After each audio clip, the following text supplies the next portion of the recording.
Bienvenue sur Tam Tam le Média, de Rennes à Saint-Malo et plus loin s'il le faut. Tam Tam le Média, c'est une autre façon de parler de vous avec authenticité, bienveillance, bonne humeur et sincérité. Tam Tam le Média, c'est un réseau social se comptant en plusieurs milliers de membres. C'est un réseau d'amis et de partenaires sur toute la Bretagne et au-delà. Sur Tam Tam le Média, c'est vous qui faites l'actualité à travers des chroniques mettant en lumière qui vous êtes et ce que vous faites. Rejoignez et soutenez Tam Tam le Média. Avec Tam Tam le Média, nous entrons dans l'ère de la coopération. 3, 2, 1, top. Bienvenue les humains, bienvenue sur Tam Tam le Média. Les humains avec un H majuscule parce que vous le valez bien et vous vous reconnaîtrez. Bonjour, Carole DeVos, art thérapeute et naturopathe, est venue à ce petit rendez-vous interview en vidéo pour se raconter en fait. Bonjour Carole. Bonjour Eric et bonjour à tous. Oui, en effet, voilà, nous avons pris rendez-vous aujourd'hui. J'avais envie de parler. De parler, présenter, d'échanger, de présenter, de parler de tes activités, mes activités, de qui tu es, et puis que nous puissions faire un petit peu connaissance pour ceux qui ne connaissent pas. Mais je parle pas pour toi. Oui, tu me connais, bien sûr. T'as copié, t'as vu? T'as habillé pareil. Ouais, on ne s'est pas concerté. Hein. Non, on aurait pu, mais voilà. Non, mais bon, effectivement, maintenant, comme j'ai du temps, je me consacre, on va dire, pleinement à développer mon activité de thérapeute et particulièrement l'art-thérapie.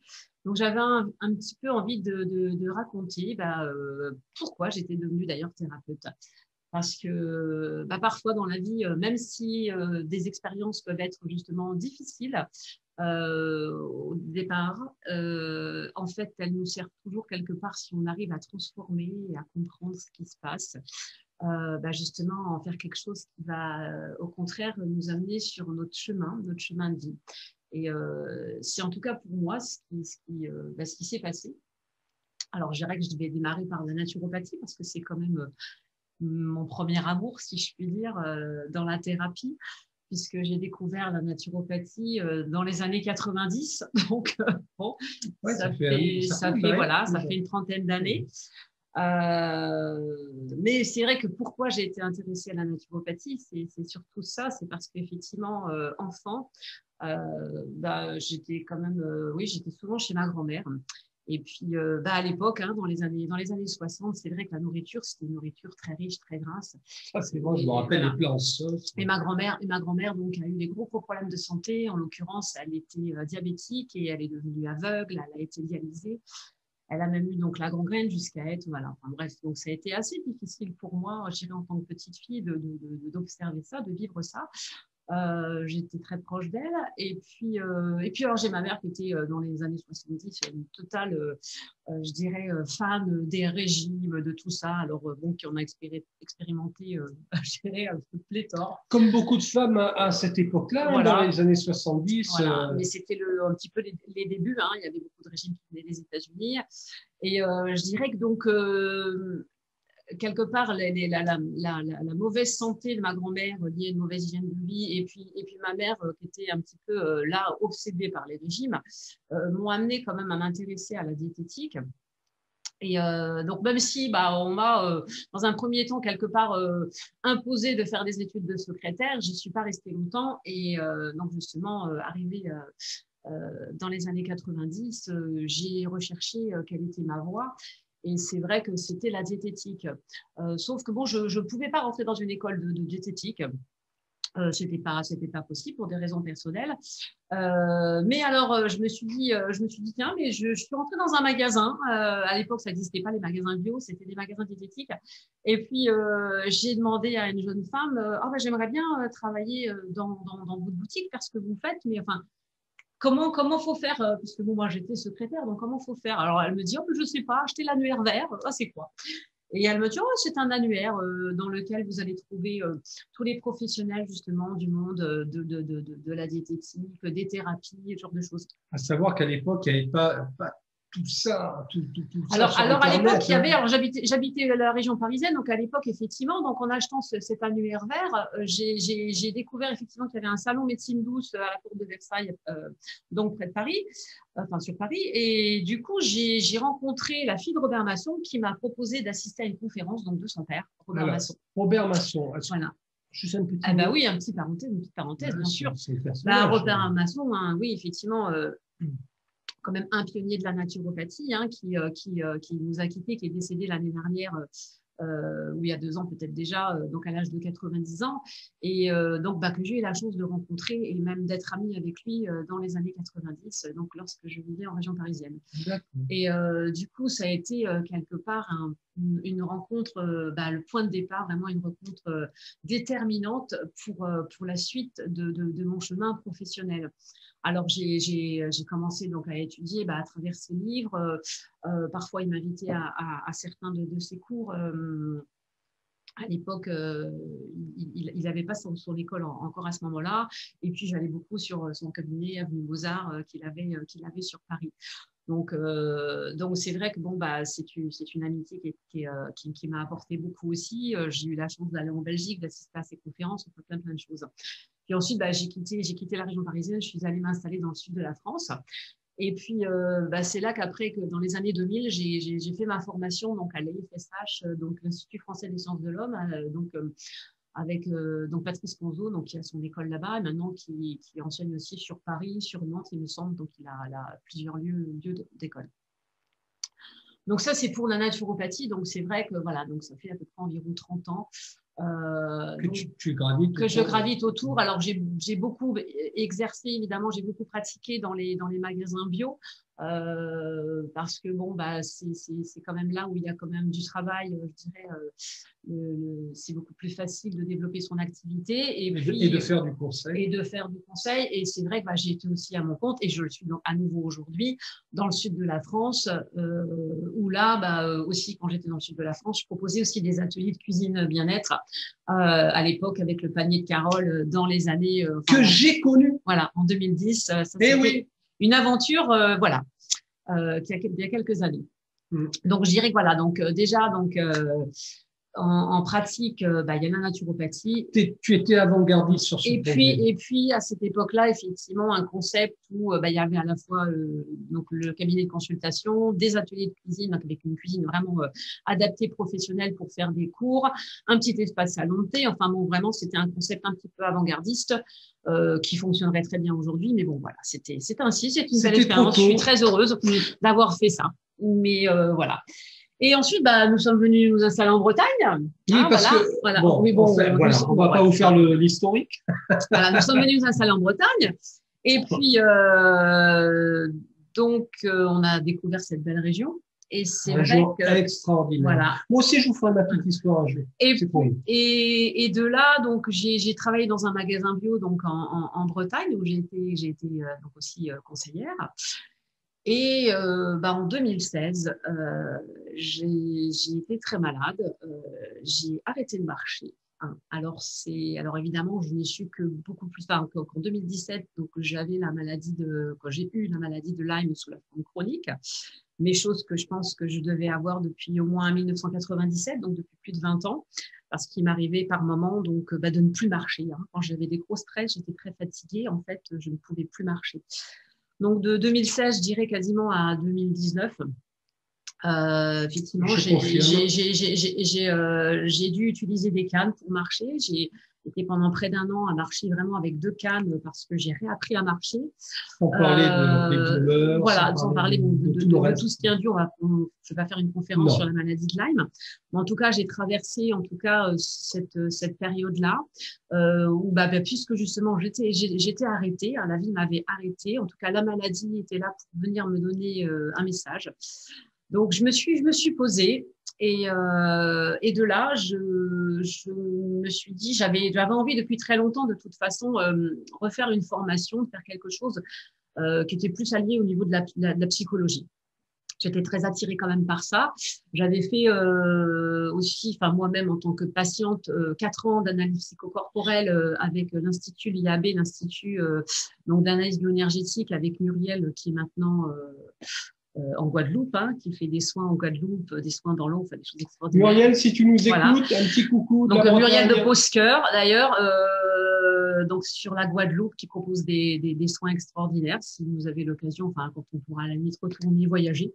Vous pouvez y aller, hein, prenez une barque. Et à ce moment-là aussi, je voudrais dire que moi-même, en tant que thérapeute, même si j'étais naturopathe, j'ai aussi traversé, j'ai connu pendant 20 ans, justement, j'ai fait pendant 4 ans l'analyse bioénergétique aussi parce que pendant 20 ans, par contre, j'ai été boulimique anorexique. Hein, je mangeais et je vomissais. Donc, j'étais passionnée par la nutrition, mais en même temps, par des débordements, par mon histoire assez difficile. Effectivement, donc j'ai cherché une thérapie et c'est vrai que grâce à Muriel, en tout cas grâce au travail que j'ai fait en analyse bioénergétique et à l'accompagnement que j'ai eu, j'ai réussi effectivement aussi à me libérer de cette maladie hein, qui est quand même aussi très difficile à vivre. Donc c'est vrai, pendant 4 ans, j'ai suivi chaque semaine, on dirait pas quand on régulièrement, donc effectivement, donc cette thérapie. Et pour revenir à 2016, du coup, c'est vrai que j'espère que je ne vous ai pas trop perdu. Donc, quand j'étais effectivement immobilisée et du coup beaucoup dans mon lit, du coup, parce que j'étais très très fatiguée, déjà très épuisée, donc beaucoup de difficultés de mobilité, bien sûr, beaucoup de douleurs. Mais j'avais des périodes quelque part d'éveil extraordinaire aussi et j'étudiais beaucoup et je suis revenue pas mal aussi à des lectures un petit peu spirituelles et puis pas mal de choses. Donc je me suis évidemment soignée en naturopathie aussi où j'ai fait appel à des collègues hein, parce que bon bien sûr moi-même j'ai mes connaissances mais des fois quand on est dedans c'est bien aussi de prendre conseil auprès des autres. J'ai été aussi accompagnée par des médecins aussi hein, qui m'ont aussi accompagnée. Enfin j'ai utilisé voilà l'allopathie et aussi en même temps les méthodes la naturopathie des soins énergétiques mais ce que je me suis aperçue, c'est que quand par contre j'écoutais de la musique, par moment, dès que j'étais dans la danse, vu que je chante aussi, que je suis chanteuse aussi, ça lui arrive de chanter. Voilà, c'est vrai que c'était, j'arrivais à quelque part à bouger mon corps. Il y avait la vie qui revenait, il y avait un mouvement qui se faisait. Je me souviens, c'était incroyable. Hein. Je me rappelle, elle avait des cannes et puis dès qu'on mettait de la musique, c'était de la musique africaine, à la maison, surtout des musiques de terre, musique ethnique. Hein. Voilà. Elle était libérée. Il y avait vraiment, c'était incroyable. Et je me suis dit, c'est vrai qu'il y a quand même quelque chose avec l'art qui fait que, parce que quand j'ai eu 27 ans, j'ai eu à faire un choix, effectivement, entre soit choisir le chemin de thérapeute ou devenir chanteuse. J'avais rencontré à l'époque une ancienne chanteuse qui était la femme du bras droit d'Eddie Barclay et j'ai eu la possibilité soit de devenir chanteuse ou effectivement choisir la thérapie. Mais j'avais pas trop envie d'aller dans ce milieu-là parce que j'avais peur de m'y perdre. Donc, j'ai quand même choisi la thérapie. Mon intuition, voilà, quand même me disait que c'était plus sage d'aller dans ce sens-là et puis que ça faisait plutôt partie de ce qui était juste à ce moment-là. Mais quand même, l'art, la chanson, la musique, c'est quelque chose qui était important pour moi. Bon, juste une petite anecdote, je suis née le 21 juin, donc le jour de la fête de la musique. Donc, voilà. Et puis, donc je me suis dit, mais pourquoi pas associer justement l'art et la thérapie, puisque ce sont tes deux passions et que quelque part aujourd'hui, tu as besoin aussi de faire quelque chose qui t'anime. Et puisque l'art, quelque chose qui t'anime, redonne du mouvement à ton corps, redonne du mouvement à ta vie, redonne un sens. Donc, j'ai cherché une formation. Donc, on commençait à parler de la thérapie. Enfin, je commençais à en entendre parler. Et du coup, j'ai expérimenté en tant que patiente l'art-thérapie. Ça m'a vraiment fait beaucoup de bien. Par contre, bon, il manquait un petit peu quelque chose par rapport à la pratique que j'avais eue. Et j'ai cherché une école. Et je me suis dit, effectivement, pourquoi pas moi-même devenir art-thérapeute. Et donc, j'ai trouvé une école, donc l'école Plénitude sur Rennes.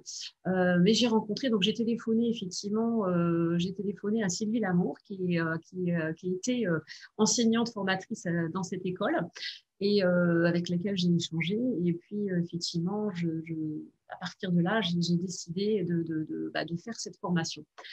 Et j'ai continué à suivre Sylvie Lamour, puisque maintenant, bon, elle a fondé sa propre école, donc avec l'association Accord Émeraude, avec son mari Valérie Lamour, et puis Sylvie et Valérie, coucou. voilà, et André Valinéjade aussi qui est sur Lyon, et donc qui est une école d'art-thérapie, l'art-thérapie co-créative dans l'humanitaire et le social.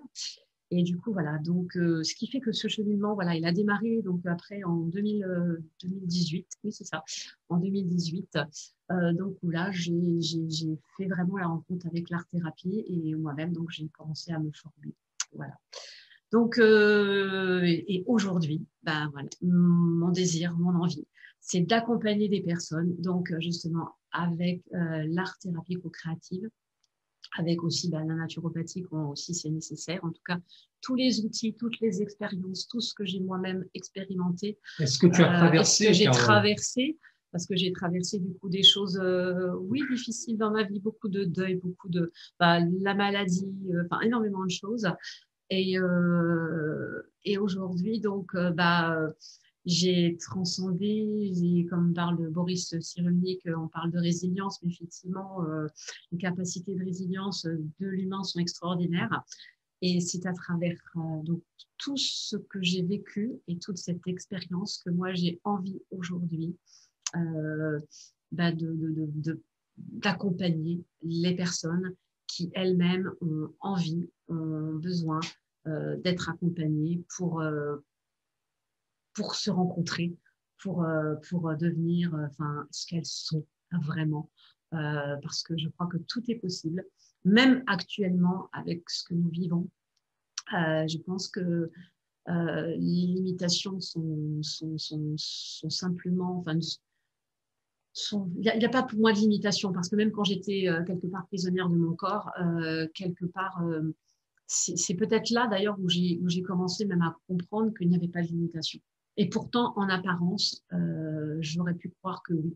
Si je m'étais identifiée à la maladie, mais je ne me suis pas identifiée à ça, je l'ai simplement prise comme un message.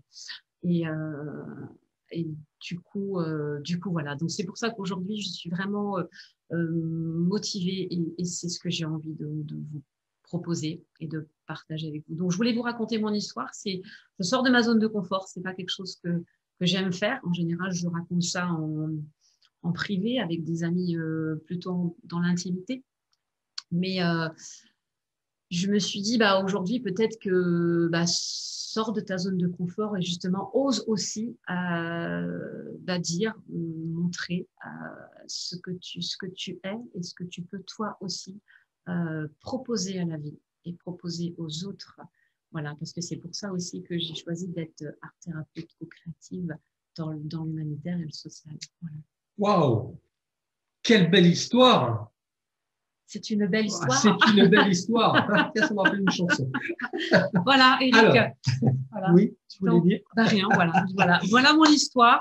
Oui, mais on va rajouter un petit quelque chose. Oui. Les gens qui souhaitent venir vers toi, ils peuvent te rencontrer, notamment sur Pleurtuis. Alors voilà, donc du coup je pratique, j'exerce donc sur Pleurtuis, donc au cabinet de psychologie d'Armel Olivier. Armel, si tu me vois. Et aussi sur Dinard. Voilà, donc j'ai 2 lieux d'exercice. Après, je peux aussi, des fois, si besoin, le cas échéant, me déplacer au domicile si vraiment les gens ne peuvent pas se déplacer, parce que voilà, sur une périphérie de 20 km, pas plus. Enfin, actuellement, ça va être 10, parce qu'on ne peut pas aller au-delà de 10 km. Voilà. Mais voilà, donc j'exerce sur Pleurtuis, sur Dinard. Alors, mon téléphone, donc pour me contacter, je vais tu le mettras. Voilà, tu mettras les coordonnées, oui, le téléphone, le site internet, l'adresse mail, Facebook, Instagram, tout. Voilà. Et puis bon, je la connais. Donc je propose effectivement, donc voilà, j'accompagne effectivement, ça peut être des enfants, des adultes, des adolescents, des personnes âgées qu'on appelle seniors. Voilà, mais en tout cas, je dirais voilà. L'humanité, les gens, voilà, tout simplement. Je suis ravi d'avoir fait, partager ce moment avec toi. Et puis, je suis super contente que tu te sois dévoilée comme ça aux tam-tameuses et aux tam-tameurs. Ouais. C'est super. Bah oui, voilà. C'était le moment. J'ai senti que c'était le moment de communiquer et de voilà, oser. Encore une fois, je redis à la chanson de ose, voilà, redonne à ta vie ta vraie valeur. Voilà. Voilà. C'est Yannick Noah. Voilà, c'est ça. Yannick, si tu nous écoutes. On en a fait des hommages aujourd'hui. Cette personne, voilà. Bon, les humains avec un H majuscule, on va vous quitter. Carole, j'étais ravi de te recevoir. Pour elle, c'est un challenge. C'est franchement bien. Et puis, on se retrouvera, hein, puisque il y a des événements, tu fais aussi de la musique. J'espère qu'on aura l'occasion de redonner un concert ensemble. Oui, j'ai très envie, Voilà. Voilà. Oui. Donc, d'autres surprises. Voilà. Allez. À bientôt. À bientôt. Prenez soin de vous. Ah oui. Au revoir. Sûr. Bonne journée. Tam, tam, tam, tam, je t'entends.